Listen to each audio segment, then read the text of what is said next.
95-year-old former Nazi concentration camp guard has been deported from the United States and arrived Saturday in his native Germany, where he is being held by police for questioning. The U.S. Immigration and Customs Enforcement Agency said in a statement that Friedrich Karl Berger was sent back to Germany for serving as a guard of the Neuengamme concentration camp subcamp in 1945. Berger, who had retained German citizenship, was deported for taking part in Nazi-sponsored acts of persecution. The case was investigated by the U.S. Department of Justice. German authorities confirmed Berger arrived Saturday at Frankfurt and was handed over to Hesse state investigators for questioning, the news agency reported. Berger admitted to U.S. authorities that he served as a guard at a camp in northwestern Germany, which was a subcamp of the Neuengamme concentration camp, for a few weeks near the end of the war, but said he did not observe any abuse or killings.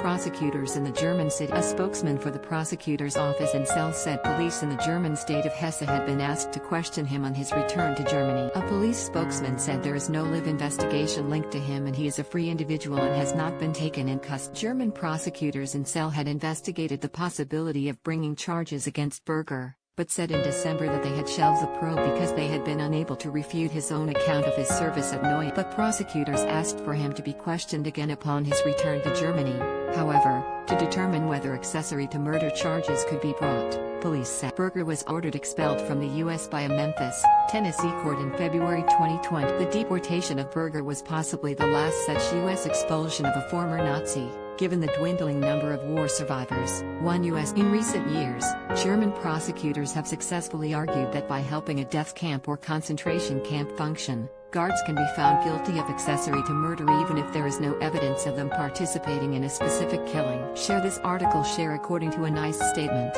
Berger served at the subcamp near Meppen, Germany, where prisoners, Russian, Polish, Dutch, Jewish and others, were held in atrocious conditions and were worked to the point of exhaustion and death. Berger admitted that he guarded prisoners to prevent them from escaping. And with the advance of Allied forces, Berger even helped guard the prisoners during their forcible evacuation to the Neuengamme main camp after the Nazis abandoned the sub. The two-week move, in March 1945, claimed the lives of some 70 people. More than 40,000 prisoners died in the Neuengamme system. Record. Berger had been living in the U.S. since 1959. In an interview last year with the Washington Post, he expressed disbelief at the possibility he might be deported, saying he was only 19 years old while serving at Meppen, was unarmed, and was following. After 75 years, this is ridiculous, he told the Washington Post. After 75 years, this is ridiculous. I cannot believe it. I cannot understand how can happen in a country like this. You're forcing me out of my home. I was 19 years old. I was ordered to go there.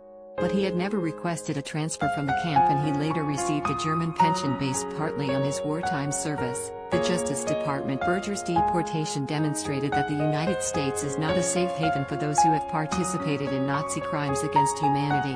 Acting Attorney General Monty Wilkinson said the Justice Department drew evidence from both U.S. and European archives, including records of the historic trial at Nuremberg of the most notorious former leaders of the defeated Nazi regime. Wilkinson said in 1979, the U.S. government created the Justice Department Office of Special Investigations dedicated to finding. The department said Saturday that the program had won cases against 109 individuals. The last deportation was of 95-year-old former SS guard Jackie Belige, who had lived in New York since 1949 and was expelled in August 2018. This year marks the 75th anniversary of the Nuremberg trials, in which jurists from the Allied powers tried prominent Nazis under international law. 12 defendants received death sentences.